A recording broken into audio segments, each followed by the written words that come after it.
Oui, oui, en 2016, 4 000 $, Beaucoup. c'est beaucoup d'argent. Exactement. Et donc, quand les 4 000 $ est arrivé, tu as fait la fête?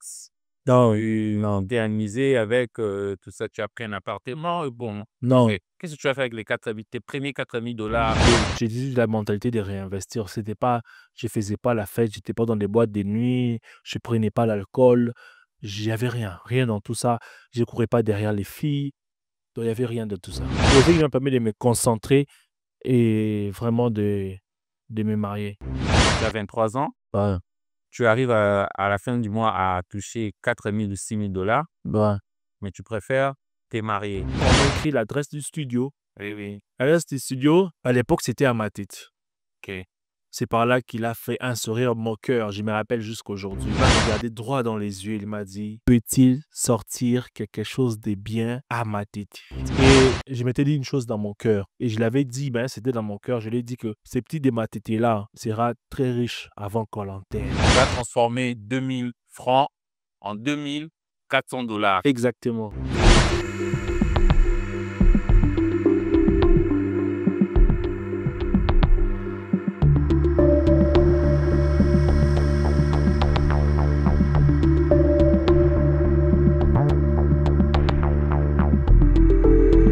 Bonjour, monsieur Zaï. Bonjour. Sur un post sur Instagram, nous avons vu, tu as écrit «Peux-tu sortir de ma tête quelque chose de bon?» Pouvez-vous nous parler un peu de cette histoire-là? Qu'est-ce qui s'était passé? Pourquoi ces titres sur ton post?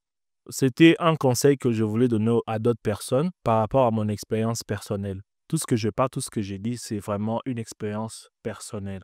Pourquoi? Parce que je me rappelle, en 2010, quand j'ai pris mon diplôme d'État, je me suis lancé directement dans le business et on s'était lancé dans l'audiovisuel. On gagnait déjà pas mal d'argent en enregistrant des sons des particuliers. Mais comme dès le début, Pas mal d'argent pour s'acheter une voiture déjà. non, de l'argent juste pour vivre, pour payer les loyers et manger, ce n'était pas suffisamment. Déjà en 2010.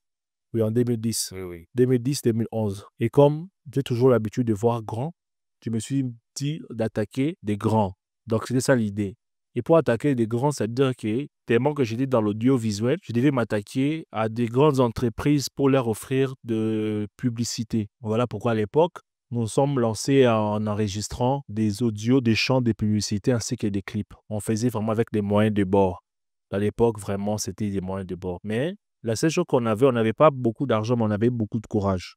Donc Et là, tu dis que vous aviez un petit studio, exactement. déjà pour enregistrer que de petits sons de jeunes des quartiers. Mais après, vous voulez maintenant vous lancer dans la publicité des grandes marques. C'est ça. Exactement, Ok. exactement, c'était ça. Nous avons enregistré l'audio, a été tellement bon. C'était une entreprise de télécommunications, je ne peux pas citer les noms. Nous avons enregistré des sons et les clips vidéo, c'était vraiment très incroyable. J'avais vraiment fait de mon mieux, mais à l'époque, je ne connaissais pas trop l'administration, je n'avais pas trop de contacts. On s'est dit d'aller directement vers l'entreprise déposer un courrier. Nous avons rédigé un courrier de telle sorte que nous avons fait un truc intéressant. Nous avons mis ça dans les CD. À l'époque, c'était des CD, il n'y avait pas de flash disques. Dans un CD, et nous sommes allés déposer la lettre. On a déposé la lettre à l'époque. On nous a dit de revenir après une semaine pour faire le suivi du courrier. Et puis après une semaine, à l'époque, je me rappelle vraiment, on était vraiment des moins que rien. L'argent, vraiment, c'était pas assez. On n'avait même pas suffisamment d'argent pour arriver jusqu'à l'entreprise. L'entreprise se trouvait aux côtés de Itex Africa. Quand vous dépassez Sosimat, vous connaissez l'endroit, non? Oui, c'est connu, oui. Oui. Et jusqu'aujourd'hui, il y a une entreprise de télécommunications, des télécommunications. À l'endroit, Oui, exactement. Mais avant, c'était pas la même entreprise. Ils ont ok, été rachetés. d'accord. Oui, mais on avait l'argent, je crois, ça équivaut presque à 500 francs. La course de Matete ou bien Lumba jusqu'à Gare Centrale. On a pris des transports jusqu'à Gare Centrale. Maintenant, imagine-toi, on a fait les pieds de Gare Centrale jusqu'à Diplomate. Jusqu'à Sosimat plutôt. Là, vous étiez déjà mouillé, épuisé, c'est ça? Épuisé avec le soleil, on a vraiment fait les pieds. On a fait un effort de s'habiller de notre mieux pour être reçu. On a fait les pieds des gares centrales. Vous dépassez Galerie Présidentielle, Galerie Albert, Senas, CNS, à pied, sous le soleil. Vous dépassez, aujourd'hui c'est les sauts des moutons de Sosimat. À l'époque, il n'y avait pas. Et puis on arrive à Itex Africa. On vient avec notre accusé de réception pour dire qu'on vient faire le suivi de notre courrier pour la pub. La fille à la réception a été gentille. Elle dit, OK, pas de problème. C'est quoi? OK, non, département de marketing. Allez voir monsieur, tel monsieur. Voilà. Dis que jusqu'aujourd'hui, j'ai son nom. Ok, vous n'avez pas cité. Non, non, Ce serait mieux qu'il puisse non, savoir. il connaît très bien. C'est lui qui m'avait reçu. Salut à toi. Tu sauras la fin de l'histoire. OK. Ouais. Et puis, on est arrivé, il m'a reçu. Tu sais, ces jours-là, je crois, c'était le jour, je me rappelle, il lançait les services Android avec Android. À l'époque, je ne savais même pas qu'Android, c'est un robot comme ça, il lançait et tout. Il m'a appelé, il m'a reçu dans son bureau. Il n'avait même pas lu mon courrier, il n'avait même pas lu le contenu et tout. D'ailleurs, il a commencé à me poser des questions, genre des questions pour savoir leur marketing comme moi, genre Faire vos sondages les sondages, oui, avec son moi. son combat son cobaye. Oui, j'ai fait des sondages par rapport à la campagne qu'il voulait lancer. Et puis quand on a fini, je lui ai présenté que non, moi je viens de tel, tel, tel, tel. Prends la lettre, il lit que c'est ça, ça, ça, ça. À la fin, on a écrit l'adresse du studio. Oui, oui. L'adresse du studio, à l'époque, c'était à Matite. OK. C'est par là qu'il a fait un sourire moqueur. Je me rappelle jusqu'aujourd'hui. Il a dit que Matite et tout et tout et tout. Il m'a regardé droit dans les yeux. Il m'a dit, peut-il sortir quelque chose de bien à Matite? J'ai dit, wesh, ouais. J'ai dit, pourquoi? Mais j'ai dit, mais là où il me dit, là où les gens disent camion, à la place celui des véhicules, tu vois, véhicules, voitures, Et taxi, les gens disent camion. Les gens disent, tu as clairement des oui, ils disent, mais oui, mais à ma tête, les gens disent liméron à la place des numéros. Donc, c'est-à-dire que dans cet endroit, est-ce que quelque chose de bon peut-il sortir de ma tête? OK. Il n'a même pas pris la peine de lire mon contenu. Il a classé, il a dit, non, monsieur, non, je ne suis pas intéressé. Et aujourd'hui, si tu avais un message à adresser à ces messieurs, Non, d'abord, le même jour, je lui avais dressé un message, mais c'était dans mon cœur. J'étais vraiment blessé parce que s'il faudrait compter le nombre de heures que j'ai passé dans les projets, le nombre d'argent que j'avais investi à l'époque, c'était vraiment consistant pour moi. Et les messieurs, vraiment, ils pouvaient même faire semblant de dire que c'est bon, on va vous rappeler. Non, mais il était trop direct. Et je m'étais dit une chose dans mon cœur. Et je l'avais dit, ben, c'était dans mon cœur. Je lui ai dit que ces petits dématétés-là sera très riche avant qu'on l'enterre. Et aujourd'hui, il connaît très bien l'époque 2010-2011. Entreprise de télécommunications à côté des Socimats, il connaît très bien, directeur de marketing. Il était un peu mince et lancé, je le connais très bien. Je ne pense pas aujourd'hui. qui conduit une Range Rover comme Je ne pense pas, je ne pense pas. ça, qu'il a une Range Rover, il a Alors, j'aurais pu avoir une Range Rover, mais en termes de fortune, je ne pense pas. OK. Bon, par là, déjà, nous avons compris l'histoire que tu avais postée sur Instagram, petit sorti quelque chose de Matete. Au moins, tu rejoins quelqu'un d'autre, Moïse Mbi, qui fait la fierté des Matete dans ses posts. Ouais, c'est ça. Wow. Nous avons une deuxième personne qui sort des Matete. Monsieur Zaï Botenja, sur Instagram, vous êtes entrepreneur, trader et tant d'autres titres. Pouvez-vous vous présenter brièvement? Brièvement, si vous devez me présenter, je suis monsieur Esaïe Botenja, coopérant à vie. Ah, ah, ah. Faisons ça maintenant à la style. Opérant à vie. Essayons de. Ils ont maintenant à la manière Professionnel. professionnelle, Ben, blablabla, comme des Français, comme. je suis monsieur Esaïe Botenja, je suis CEO et fondateur de Botes Group. C'est une entreprise holding qui possède beaucoup de sous-branches. Vous pouvez citer quelques de le département alors. Nous avons Botes Simon. Nous sommes le numéro 1 à Kinshasa en termes d'appartements meublés à moindre coût, de qualité. Nous sommes le numéro 1 à Kinshasa. Nous avons Botes Cab pour la location des voitures de luxe à moindre coût. Là, c'est vraiment mon champ de bataille. OK. Et puis, Nous avons Botes Academy pour apprendre. Dans Botes Academy, je peux même mettre trader quinoa pour former des gens en trading, en finance. Et puis non seulement ça, je suis un trader professionnel. Donc, je suis dans la finance, un trader professionnel. En bref, c'est ça. OK. Bon, pouvez-vous nous donner une petite anecdote de votre enfance, d'où vous vient cette passion de l'entrepreneuriat? Il n'y a pas beaucoup, mais je me rappelle, en fait, je me rappelle parce que les gens m'ont parlé, parce que moi, pour moi, c'était normal. Je me rappelle, je crois, c'était en 2000 ans, bien 2002, je crois. 2000 ans ou 2004, question Coupe du Monde. Non, Coupe du Monde. Coupe du Monde. Là où Sénégal avait joué avec la France, premier match de vertu. Ouais, je crois 2000 ans ou bien 2004. Ça doit être 2009, Allemagne comme ça. Non, non, non, non. 2006. Nous allons vérifier ça. Ouais, Alors. Là aussi, la CAN du Sénégal. Sénégal qui avait joué avec la France, première ouverture du match. Et je me rappelle très Sénégal bien. avait gagné.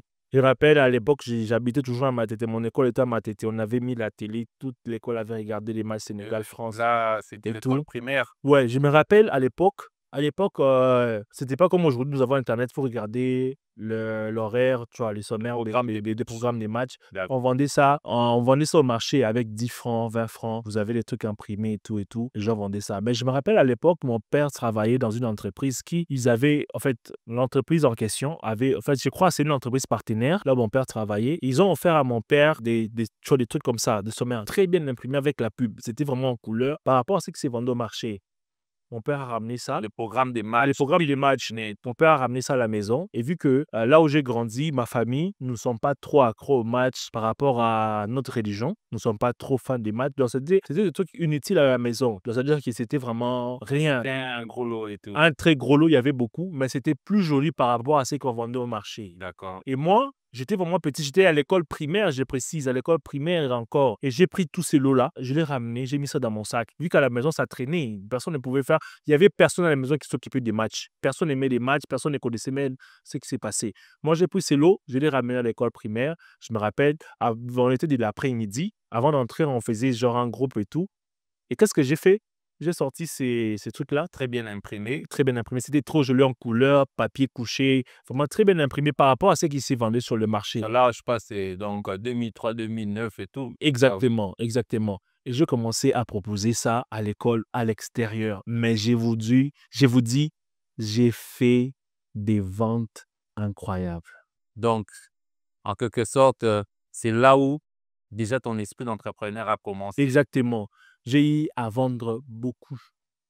Imagine-toi, ce qui se vendait peut-être à 10 francs, 20 francs, c'était imprimé avec, je sais pas moi, sérigraphie et tout. C'était vraiment très moche, c'était noir et blanc. Mais moi, j'ai ramené un truc imprimé vraiment avec offset, très propre. Et je les vendais presque même prix, bien le double des prix. Mais j'ai dit, j'ai fait un sold out à l'époque. J'avais tellement d'argent dans mon sac. Et à l'époque, je ne m'imaginais pas vraiment, c'était normal. J'ai fait des affaires, j'ai mis dans mon sac. Et j'étais pas aussi, depuis l'époque, je n'étais pas un flambeur, hein. OK. Je sais pas Et tu flambeur as pour. ramené cet argent à la maison. Oui, j'ai ramené l'argent à la maison, j'ai présenté aux parents, voilà, les cash que j'ai fait. Ma mère était étonnée. Tu as fait ça comment? Je lui ai dit que non, il y avait des trucs ici que papa avait ramené. J'ai ramené à l'école, j'ai tout vendu. Ma mère était étonnée. Comment tu peux avoir autant d'argent? Et c'était peut-être ça, les débuts de quelque chose. C'est un entrepreneuriat. Exactement. OK. Et bon, étant entrepreneur, au moins tu es passé par le banc de l'école. Exactement. Et puis, peux-tu nous parler un peu de ton cursus scolaire et tout? Comme je l'ai dit, je crois toute mon école primaire, je l'ai passée à Matete, école du Kenny, les gens les connaissent. Complexe scolaire. Complexe au Kenny. Je suis allé à Saint-Ophile et puis je suis allé à Saint-Ophile et puis Mokengeli à Lemba. Dès que j'ai fini deuxième et puis je suis allé à l'ITEMAT. Mais j'aimerais dire une chose, je n'étais pas trop fan de l'école. Là, Pourquoi tu n'étais pas fan de l'école? Tout était facile pour toi à l'école déjà. Non, pour moi, c'était facile parce que la majorité de choses, c'était un peu facile pour moi parce que moi, de nature, j'ai une réflexion un peu logique. Le truc très logique, ça m'attire. Tu vois, la mathématique, ça, 1 plus 1 est égal à 2. Même si on change des trucs, ça reste comme ça.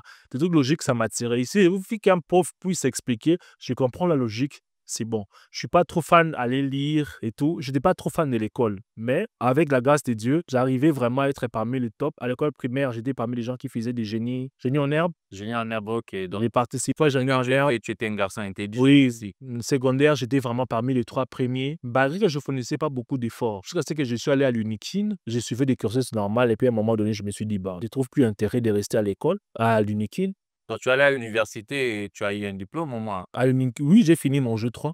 OK, tu as un diplôme de graduat. Et pourquoi tu n'as pas continué la licence? Et je rappelle à jeu 3, en jeu 3, j'ai fini mon cursus d'école sans collaborer, sans tricher. J'aimerais insister. Les gens qui étaient à côté de moi, je ne trissais pas, je ne partageais pas, j'ai tout. Et j'ai fini. Et quand il fallait passer en licence, ils me disaient, en fait, moi, en fait, ma réflexion, c'est quoi? C'est quoi? Moi, je me dis, je ne crois pas ce que les gens me disent. Je regarde ce qu'ils font. OK. Dès que moi, je vais être très riche. Mais quand je regarde, excusez-moi, hein, mon professeur de l'éducation, l'assistant, c'est un gars très pauvre. Je me dis, ça n'inspire pas confiance. Pourquoi je vais rester en train de m'enseigner? Il va m'enseigner quoi? Comment devenir pauvre? Mon but est de devenir riche. Mais moi, tu vas soit pour devenir riche et un gars pauvre qui m'enseigne. Si, bon, ça vaut pas la peine. Mais quelle est la raison alors de ne pas avoir terminer la licence alors? Pourquoi tu n'as pas oublié de terminer ta licence? Ah, je me disais que je suis encore jeune, voilà, parce que j'étais encore très jeune. Je me suis dit, j'ai encore du temps. À l'époque, je crois, j'avais, 17 ans, 20 ans peut-être, encore très jeune. Je me dis que non, j'arrête. Je sais que j'ai des capacités que je sentais en moi. C'est-à-dire que quand j'ai rencontré d'autres personnes, par exemple les entrepreneurs, je sentais une forme de chaleur. Et quand j'ai rencontré mes assistants, mes professeurs, il n'y avait rien. Je dis, OK, je laisse d'abord, que je suis d'abord le genre que je suis en train de sentir cette chaleur-là. Dans les cas, ça ne marche pas. J'aurais mon Beaucoup d'entrepreneurs disent que non, j'ai pas pu terminer mes études à la maison, il y avait plus d'argent.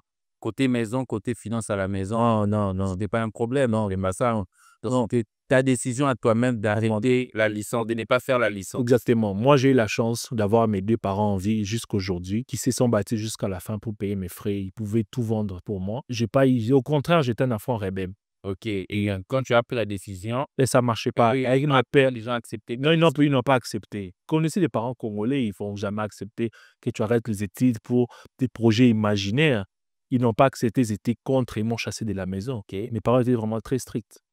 Et maintenant là, après tes études là, tu as pu travailler quelque part d'abord ou comment ça? Quand j'ai arrêté les études, et j'ai dit aux gens qui me suivent, vraiment, ne suivez pas mon exemple, ne suivez en tout cas, ne suivez toujours pas. Parce que quand vous arrêtez les études, je vous dis que vous allez souffrir énormément. Comment ça? Ah, vous allez souffrir. Quand vous arrêtez les études, vous partez où? Vous travaillez où? Chez qui? Qui vous prend? Vous allez gagner comment? En plus, moi, on m'avait chassé de la maison. Il faudrait d'abord manger, il faudrait payer là où tu habites. Mais c'était pas facile, c'était vraiment très pénible. J'ai travaillé où on te dit qu'on va te payer $80 le mois, mais tu fais 3 mois, tu ne vois même pas $20. OK. J'ai travaillé dans des cybercafés, j'ai fait ça, j'ai dormi par terre, mais il n'y avait rien. Là, parents étaient au courant. Les parents n'étaient pas au courant. Mes parents étaient vraiment des parents très stricts. C'est soit l'école, soit rien. Il n'y a pas de négociation. Tu reprends l'école, ils te prennent en charge. Tu coupes l'école, il n'y a rien. Tu es dans leur maison, c'est-à-dire que tu es à l'école. Tu ne suis pas l'école, tu n'es pas dans leur maison. Ils ne pouvaient pas accepter une personne comme ça chez eux. C'est-à-dire que j'étais obligé. Soit je mens que je suis ici, j'ai fait ça, en attendant, mais je n'étais pas à la maison, j'étais à l'extérieur. Je dormais dans le cybercafé. Dans un cybercafé. Je me rappelle, le premier cybercafé, c'était à côté de l'Unikin, à l'intendance. Et là où j'ai travaillé, je dormais à Lemba chez une dame qui m'a donné la chambre, j'ai payé, je crois, $10 le mois.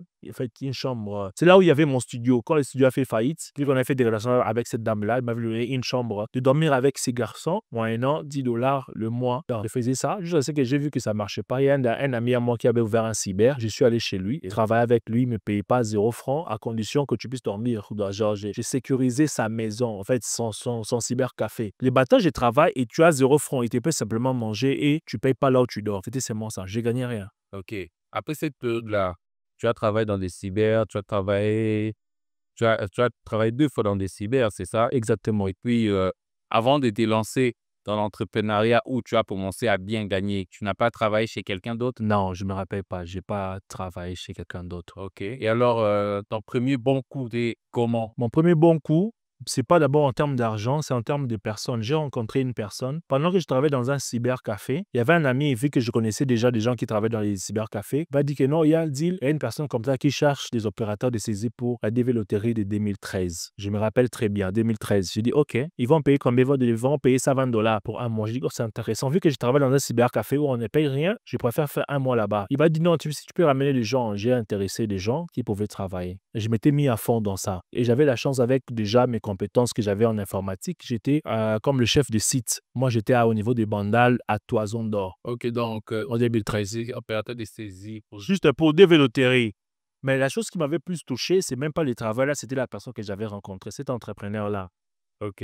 Il m'avait tellement marqué, Et toujours en contact avec l'entrepreneur en question? toujours. Oui, mais vraiment, il m'avait beaucoup inspiré. Je voyais qu'il était jeune, des responsabilités qu'ils avaient pris. Il avait plus de 7 sites à Kinshasa pour des loteries et il a payé autant d'argent. Il a ramené des célébrités pour faire la pub de sa boîte, des matériels qu'ils avaient achetés. L'année, c'était en quelle? 2013. 2013, oui.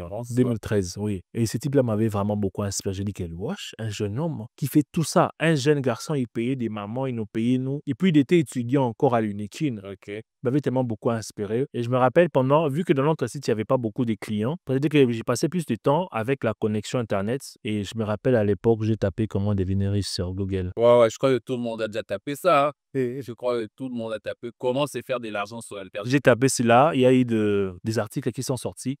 J'ai mis à les lire, à lire, à lire, à lire. Et puis, pour sauvegarder la page, j'ai sélectionné les textes, j'ai copié sur Word. Et j'ai commencé par là. J'ai pris une idée. J'ai dit, ouais, je suis en train de sauvegarder les articles. Et puis, à l'époque, il y avait, les gens vendaient des petits livres, hein, des livrets, comme des brochures, des trucs comme ça. Bon, jusqu'aujourd'hui, des petits livrets de... Ouais, comment devenir riche, ces différents sujets. Oui. Et c'est par là que j'ai eu l'idée de me dire, ah, si j'imprimais alors ces livres, vu que je suis en train de lire comment devenir riche, si j'imprimais ces livrets-là, ces brochures pour les vendre. Mais à l'époque, j'avais pas d'argent, j'avais pas de fonds, il faudrait une imprimante. Je savais même pas comment une imprimante fonctionne.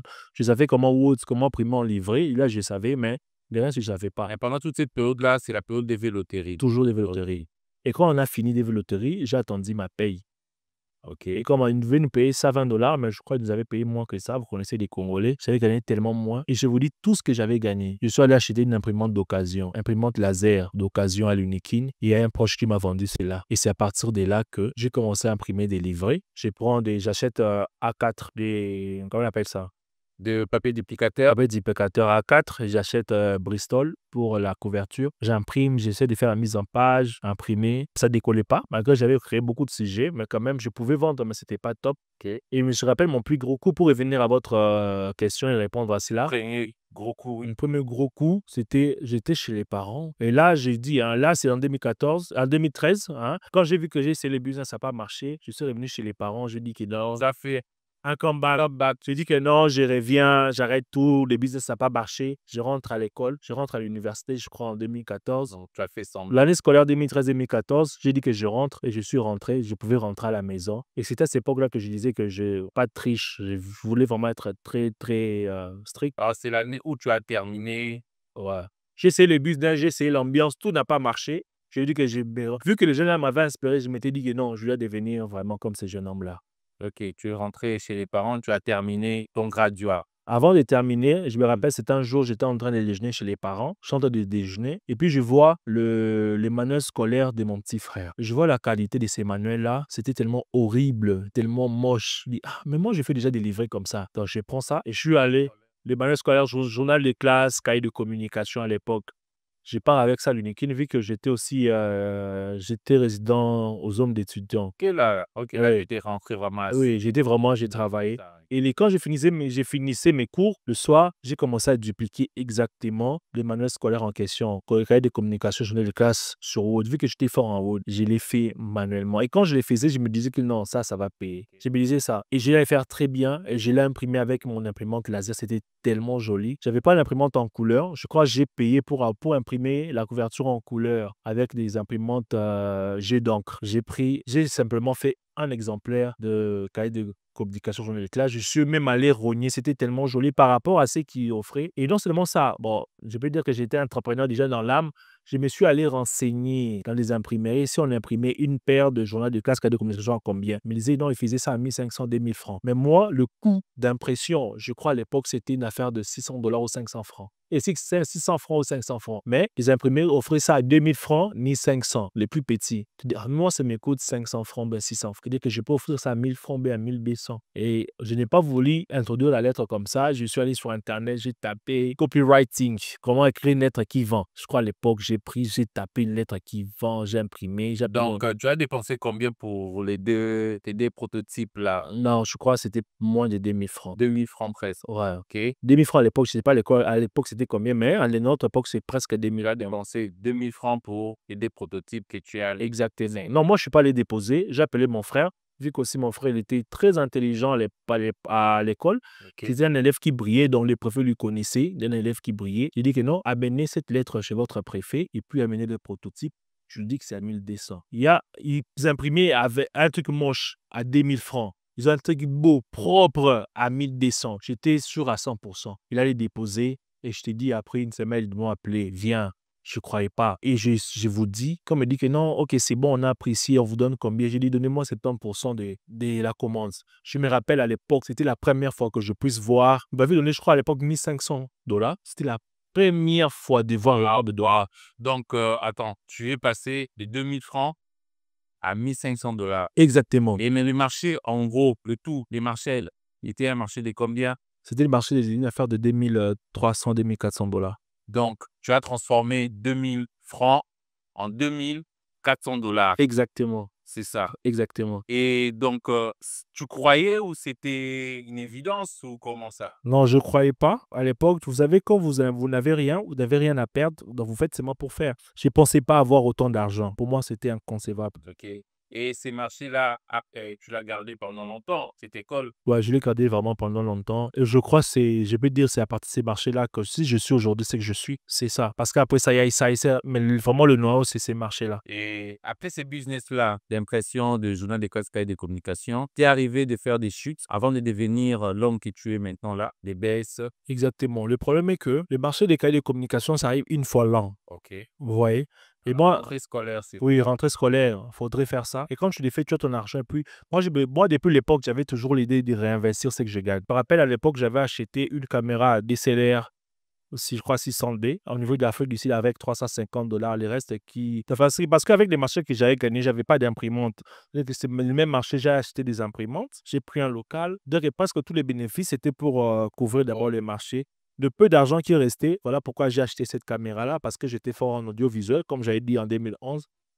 Et puis le problème avec même le marché de l'audiovisuel, c'est pas des marchés récurrents, vous voyez, c'est périodique. OK. Et cette caméra, de but, c'était de faire quoi avec ça? Pour, soit si j'ai des marchés pour faire des clips vidéo, mais la majorité, c'est pour de reportages des manifestations, mariages, marches civiles, anniversaires, Donc, c'était pour ça. après ton imprimerie, tu as voulu te lancer dans dans l'audiovisuel. C'est ça. Filmer des mariages, faire des clips et tout ça. Ouais. Et ça s'est passé très bien? Tu te faisais de l'argent avec ça? Oui, au début, ça s'est passé bien, mais jusqu'à ce que je me suis dit, comme j'aime le dire vraiment, j'aime le goût de l'excellence, j'ai vraiment le goût de l'excellence, j'ai aimé faire un truc vraiment un peu plus. Je crois à l'époque, j'avais lancé une entreprise de télécommunication, de communication qu'on appelle Innovation Communication. Si vous tapez ça sur YouTube, vous allez trouver nos anciennes vidéos à l'époque. Innovation, communication. Communication. OK. On n'avait pas beaucoup de matériel à l'époque, on louait.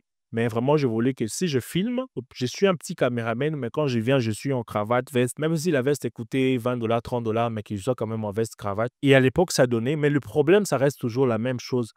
C'est pas, les marchés, c'est pas régulier. Ça dépend, c'est périodique. Mais quand tu penses à cette période d'innovation communication, tu n'as pas une anecdote où, quand tu penses à ça, ça te fait rire de la personne que tu es aujourd'hui, chef d'entreprise, et du caméraman que tu étais hier avec ton innovation communication? Si, j'ai beaucoup Tu peux nous d'anecdotes. parler d'une anecdote qui va un peu nous définir? Une anecdote qui va vous faire rire même, j'en ai 2 ou 3, j'en ai beaucoup vraiment, et ça pourrait aider d'autres personnes. Vous savez, moi, je vais vous dire la vérité. Moi, en termes, comme quand je me disais que je m'appelle coopérant à vie, c'est vraiment le cas. Moi, s'il faudrait gagner de l'argent, moi, j'ai pas d'ego. Ouais, moi, je mets pas la fierté. Donc, la fierté, c'est que moi, je suis ça.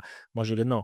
Moi, s'il faut l'argent, moi, je disais, genre, même s'il faudrait vendre des manioc au foot à l'extérieur, je peux les faire. Tant que je gagne de l'argent, chez moi, j'ai pas de honte. Et ça m'arrivait comme ça. Je gagne des marchés. Je me rappelle à l'époque, ma chérie, aujourd'hui qui est mon épouse, à l'époque, c'était pas vraiment évident, tu vois, c'était simplement une connaissance, tu t'imaginais. Elle a dit que non, j'ai une personne qui va se marier, tu peux gagner un marché comme ça. Je vais parler. Je dis, ok, c'est bon.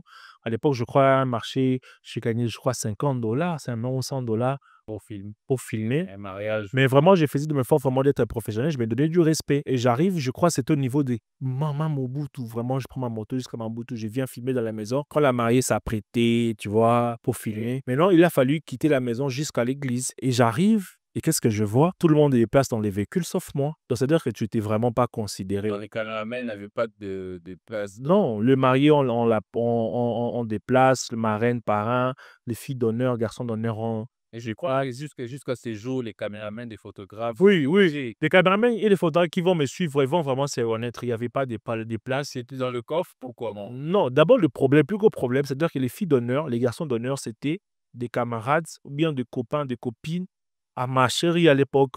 OK. Et puis à l'époque, ma chérie était à l'UPC. Vous connaissez les garçons de l'UPC, filles de l'UPC, ils ont un peu un ego surdimensionné. Mais ils savent que tel type, c'est le chéri à notre camarade. Et quand je viens, il n'y a pas de place. Soit la voiture disponible, il n'y avait même pas de coffre. C'est genre voiture Noah. Ouais, il y a plus de place, il n'y a pas de coffre, tu ne pourras pas t'asseoir. Seul endroit où tu pourras t'asseoir, c'est mettre debout dans la portière. Tu vois, la portière.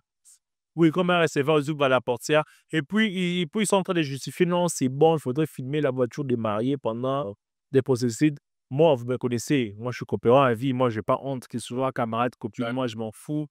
Ouais, ouais, tant que je me fais de l'argent. Ta vie en danger et puis on s'est moqué de toi, des hommes Exactement, chérie et tout. exactement. Je me suis mis là et j'ai filmé. On quittait là. Depuis Marlidi que l'église était où ça? L'église était à Shekina, à côté du quartier des bonhommes, côté du quartier d'un Quitté depuis Maman Boudou, oui, jusque ouais, tu touches la portière. Et puis, je me rappelle un truc qui va vous faire vraiment rire. On est arrivé à un rond-point où, parce que se tenir à l'extérieur, vous savez, c'est illégal. C'est interdit par la loi. Tu ne peux pas aller à l'extérieur. c'est dangereux déjà là-bas. Oui, il y a beaucoup de percepteurs, bien les receveurs d'argent qui les font, mais malgré c'est illégal. C'est-à-dire que la police routière interdit cela. C'est-à-dire que quand on te voit comme ça, tu es directement sanctionné. Et OK. direct, on est à Kinshasa, il n'y a pas de trucs comme ça. On te sanctionne direct.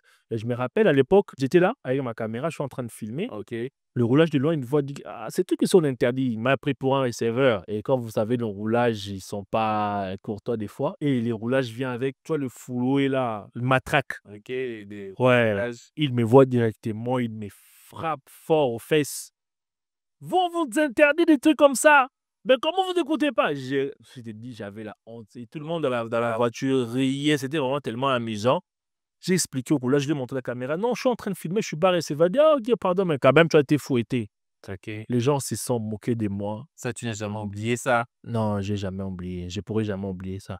Bon, en fait, moi, tous ces moqueries-là, pour moi, c'était vraiment, Ton essence, ça t'a ouais, dans la rage de vaincre. la rage, Ça me ça. poussait. C'était comme un carburant, vous voyez? OK. Donc, c'était ça. Il y en a eu beaucoup de moqueries énormes, c'est ça. Oui, mais oui, la période maintenant caméraman, pouvoir, et puis passer, à entrepreneur. Mais quand même, j'ai déjà entrepreneur, non, je suis comme Déjà entrepreneur et tout ça, là, je ne gagnais pas beaucoup, c'est ça la tu différence. gagnais pas beaucoup. Quand est-ce que tu as commencé à gagner beaucoup pour, te permettre de te marier? D'abord, avant de commencer là où j'ai gagné beaucoup, j'ai commencé par la prise de conscience.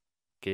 La prise de conscience, c'est que, vous savez, les dépenses sont vraiment régulières, tu vois. C'est-à-dire que les manger, c'est chaque jour, la maison, c'est chaque mois. Mais par rapport à mes entrées, mes entrées n'étaient pas régulières. Et c'est par là que j'ai pris une prise de conscience, c'est-à-dire que je ne pouvais pas vivre que des marchés. Je dois avoir des revenus stables. Soit c'est chaque mois, j'ai quelque chose, ou bien c'est chaque jour, ou bien c'est chaque semaine.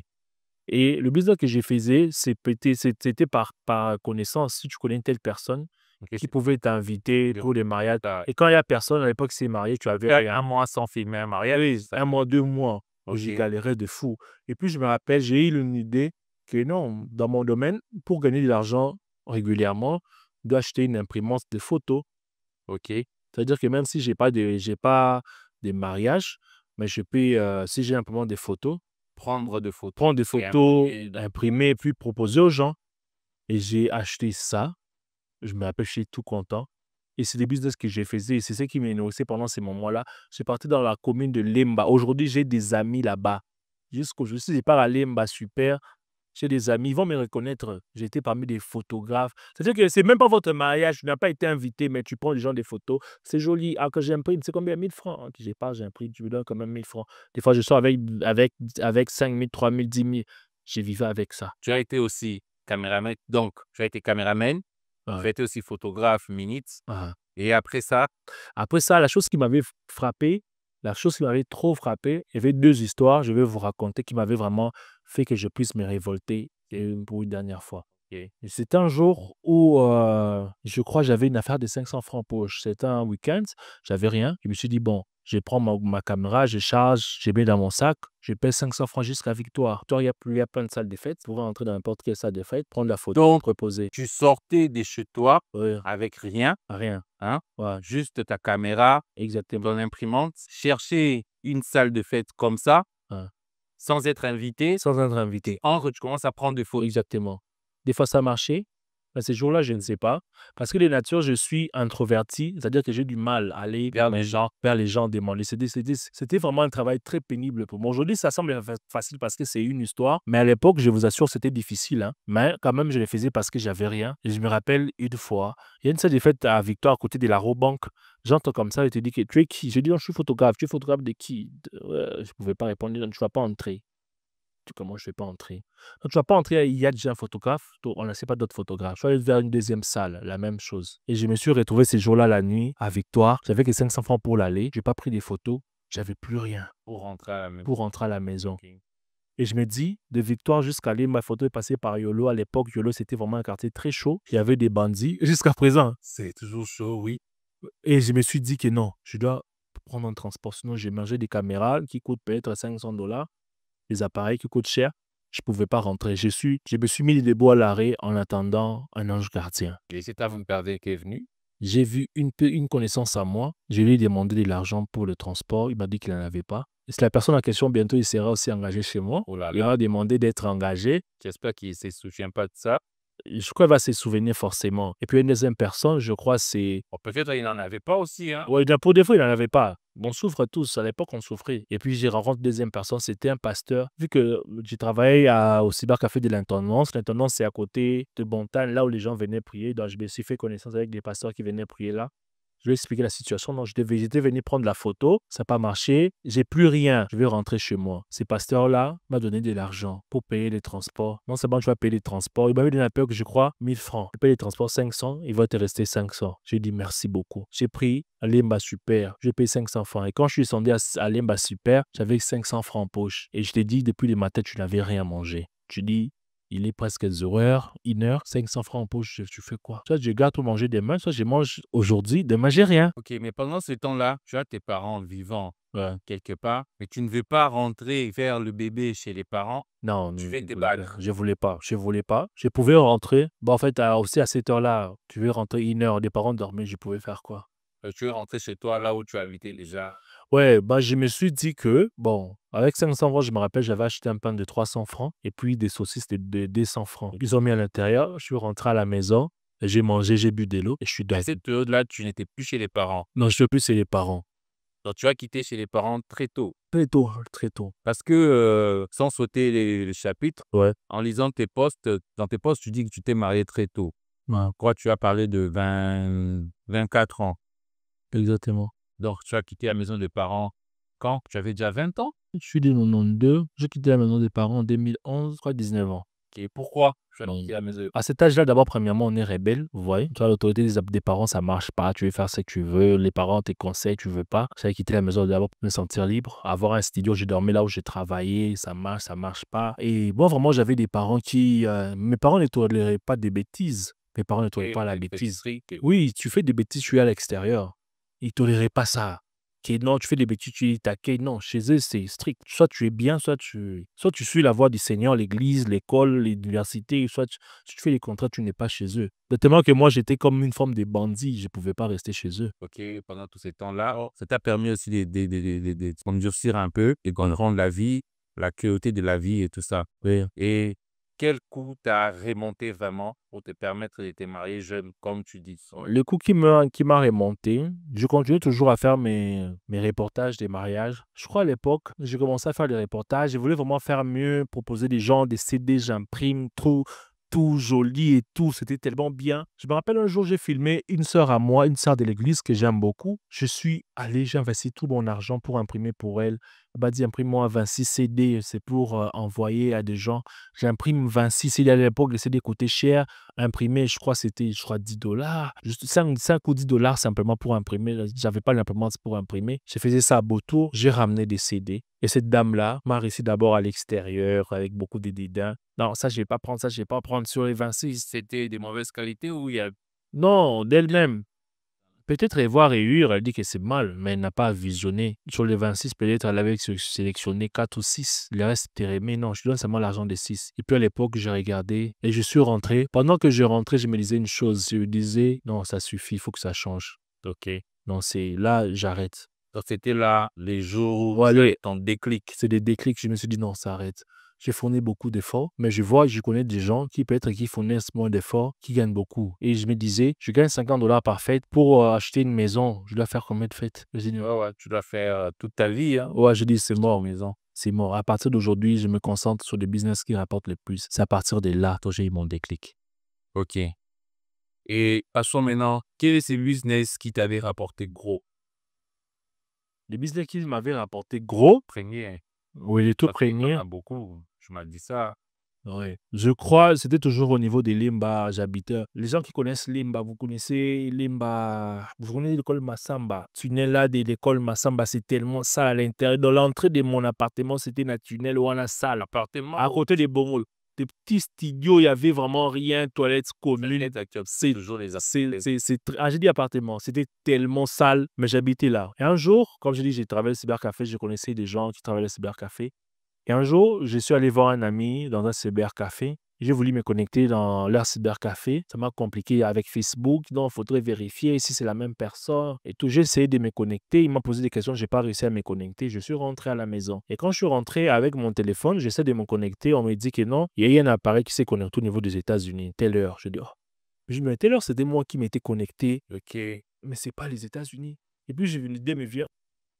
Là-bas, l'air cybercafé, c'est localisé aux États-Unis. Et vu que déjà, en 2013, j'avais déjà fait beaucoup de recherches sur YouTube. OK, la monétisation. La monétisation de YouTube, je savais que ce n'était pas disponible pour la RDC. Je me suis dit, non, j'y tiens un trick. J'y tiens un trick. Et le lendemain, je suis rentré dans le cybercafé de mon ami pour ouvrir des comptes Gmail pour avoir accès à YouTube. Parce que je savais que les États-Unis est accepté. Je savais que Kinshasa, à l'époque, je ne savais même pas comment changer des adresses IP, des VPN et tout. Je ne savais Ça, pas. à l'époque. Je ne savais pas. Quand j'ai vu États-Unis, j'ai sauté sur l'occasion. J'ai créé. Tu te rappelles, c'était en quelle année? Je me rappelle plus vraiment. Je crois que c'était en 2015-2016. Oh. 2015-2016. Je savais que YouTube était monétisé à Kinshasa. Oui. 2015 là. Ouais. C'est par là que j'ai ouvert, surtout en 2016. 2016, je me rappelle très bien. Que j'ai ouvert 3-4 chaînes. J'essaye des chaînes de roller, ça donne pas. J'essaye ça, ça donne pas. Et jusqu'un jour, je tombe sur une chaîne, toujours en train de faire des recherches. La chaîne de Lama Fâché. C'était une chaîne qui a ouvert après 2 mois. Elle faisait déjà 9 millions de vues. Total de vues, je dis, wesh. À l'époque, je ne savais pas comment faire. Elle faisait des vidéos extraordinaires. Je ne sais pas comment je vais commencer. Je crois à l'époque, j'ai pris. Lama Fâché. Oui, j'ai écrit à Lama Fâché à l'époque, comment tu as fait pour avoir autant de vie? Je crois qu'elle m'avait répondu, non, il faudrait faire ça, ça, ça, ça, ça. Donc, des conseils des coachs, non, il faut persévérer, des trucs comme ça qui n'est pas concret. Et vu que moi, je sais que j'ai eu à faire des recherches, j'ai trouvé des chaînes similaires au niveau des États-Unis qui faisaient aussi beaucoup de vues. Ouais, comme Lama Fâché, ça faisait aussi beaucoup de vues. Je me suis dit, je ne vais pas aller loin. Je prends telle vidéo, j'ai traduit. OK. Tu as pris une vidéo en anglais, tu traduis en français et tu publies À l'époque, sur ta chaîne. j'ai traduit simplement en français, j'ai fait la voix, la vidéo montée, j'ai pensé mon l'air vidéo. C'était vraiment du plagiat, 100%. Dans la sur YouTube. Ouais, il y avait pas beaucoup de restrictions. L'air robot n'était pas évolué. Là, c'était comment? La chaîne s'appelait Dr. Bot. Que dans Dr. Bot, c'est toi. Exactement. Et actuellement, tu as combien d'abonnés? Actuellement, j'ai arrêté à cela, je crois, 2-3 ans. Hein. Pourquoi tu as arrêté? On est évolué, non? On est dans beaucoup de choses. Dr. Bot encore jusqu'à... Oui, oui. Oui, à l'époque, je crois, j'ai lancé Dr. Bot. Et parce que si on regarde bien, je crois que Dr. Bot a dépassé les 1 million depuis longtemps. Bon, on est presque à 2 millions. 2 millions. Donc, c'était toi derrière Dr. Bot. Oui, ça a rapporté beaucoup, hein? Beaucoup d'argent. OK. C'est là que tu as rapporté beaucoup d'argent.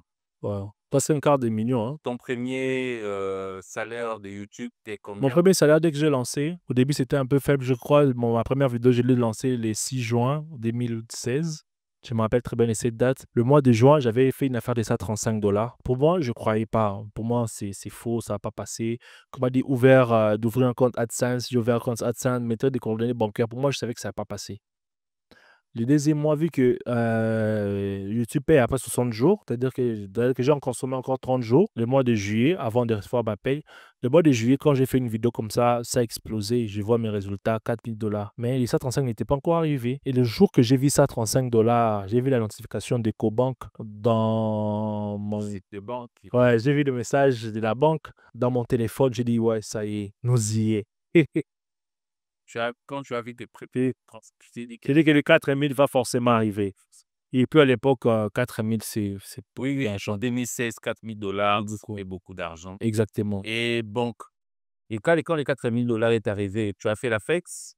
Non, Tu t'es amusé avec tout ça, tu as pris un appartement, bon. non. Mais qu'est-ce que tu as fait avec les 4 000, tes premiers 4 000 $ de YouTube?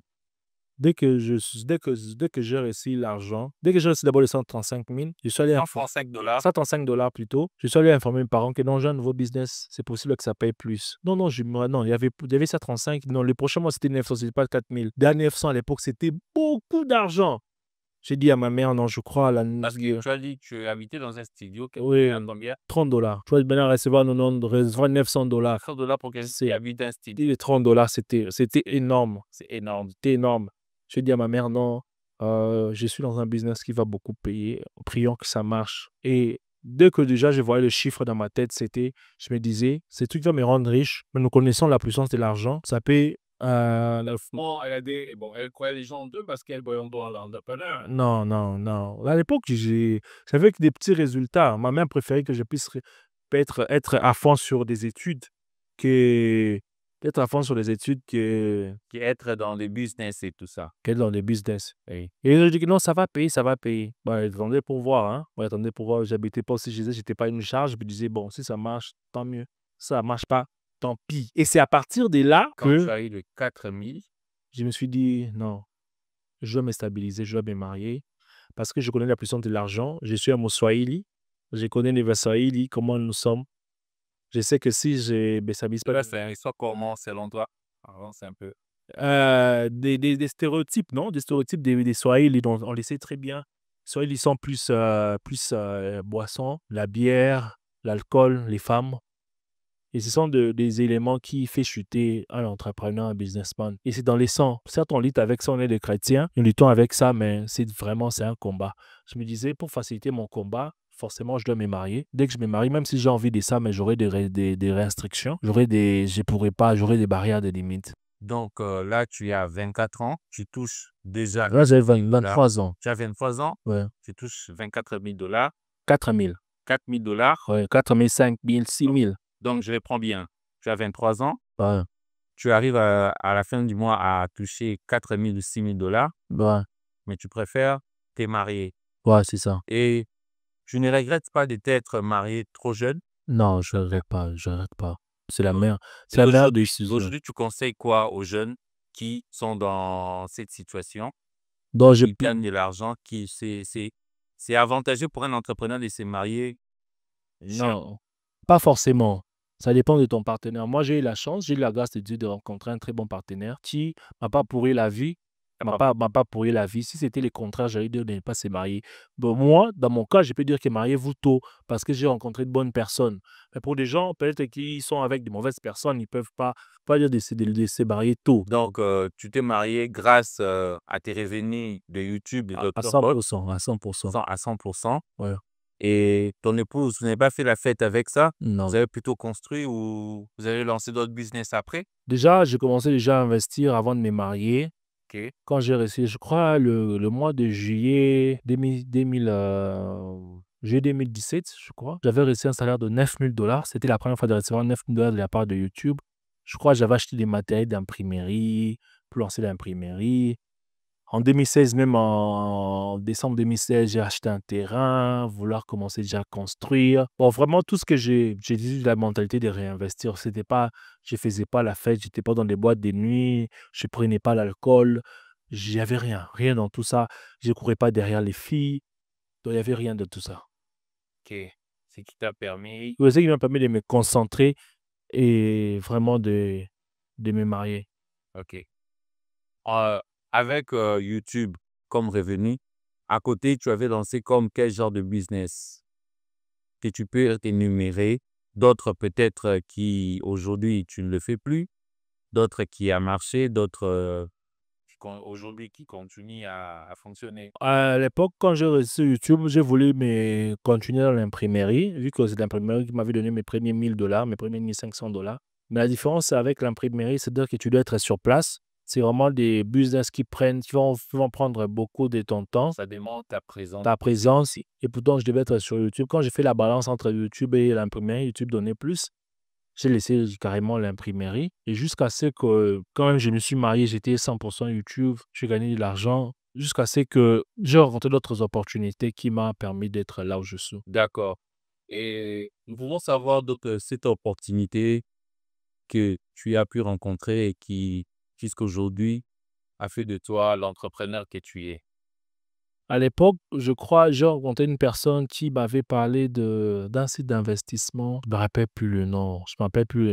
C'était comme ça. Non, il faudrait payer investir, l'argent va croître. Et je me suis donné, j'ai dit comment ils font pour croître l'argent, je devais savoir. On dit que non, c'est le trading. À l'époque, je ne savais pas le trading. Il a dit non, moi d'ailleurs, je suis plus dans le trading. J'ai mis un compte de 30 dollars, vous voyez, dans une semaine, je suis à 130 dollars. J'ai fait les calculs, je dis wesh, 30 dollars dans une semaine, c'est à 30. Moi, je suis à YouTube, je me casse la tête, faire des vidéos, matin, midi, soir, il y a un truc plus intéressant que ça. Dès qu'il m'a parlé de ces noms-là, il était parti. Je lui ai dit, cette nuit-là, j'ai pas dormi. J'ai tapé trading, cours de trading, j'ai tout tapé sur Internet pour savoir. Et quand j'ai voyé les résultats des gens, j'étais vraiment, waouh, c'est un truc plus fort que YouTube. Ok. Oui, un des là que tu as laissé tomber en quelque sorte YouTube, tu t'es lancé dans les trading. Oh, ouais, c'est là où j'avais pas totalement laissé tomber parce que YouTube, même si tu arrêtes de faire des vidéos, des anciennes vidéos pouvaient amener de l'argent. Encore de l'argent, mais tu t'es donné plus à Oui, 100%. je m'étais donné à 100% de trading quand on m'avait ramené aussi une autre opportunité. Je crois à l'époque, c'était Standard Capital. Tu investis de l'argent, tu as 8% le jour.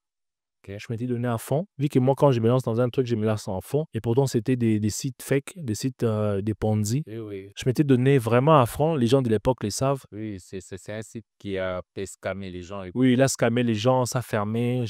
J'avais beaucoup de problèmes. Heureusement, j'avais YouTube. J'ai pu payer les gens que j'avais parrainés. Un montant de combien tu as pu payer? Ah, c'était à l'époque, c'était pas beaucoup, hein, dans les 3000, 4000, 600 dollars. Ah, ok. Oui, Tu as pu régler tes dettes et tout ça. oui, Et donc, le trading, maintenant là, tu avances bien dans le trading. Parce que récemment, j'ai vu un de tes posts, tu as été numéro un des traders de l'Afrique après un petit concours de dérive. ouais, Donc, je crois que prochainement, nous pourrons parler en profondeur du trading. exactement, exactement. Moi, je sais que je peux dire, mon secret, c'est l'obsession. Quand j'ai un truc, je suis obsédé. Je le bouffe matin, midi, soir. Je me réveille ça, je dors ça, je réfléchis ça. Et c'est grâce à ça qu'on a pu décrocher le titre de trader numéro un de l'Afrique. Ok, merci beaucoup, Monsieur Isaïe. Donc, je retiens, tu es dans l'immobilier, tu es dans les trading, Exactement. hein, tu es encore dans le transport, donc dans les voitures, dans tant d'autres business. Beaucoup même. Je crois que la prochaine fois, nous allons encore très bien entrer en profondeur sur les trading surtout, parce que c'est quelque chose qui fait couler beaucoup d'encre, Exactement. beaucoup de salive à Kinshasa, surtout en Oui. Afrique. Ouais. Les gens ne connaissent pas trop. Donc, merci beaucoup pour ton temps et je crois bien à la prochaine. Merci beaucoup, c'est moi qui vous remercie. OK, à tous, n'oubliez pas de vous abonner pour ne pas manquer la prochaine vidéo avec Monsieur Esaïe. Bye. Ciao!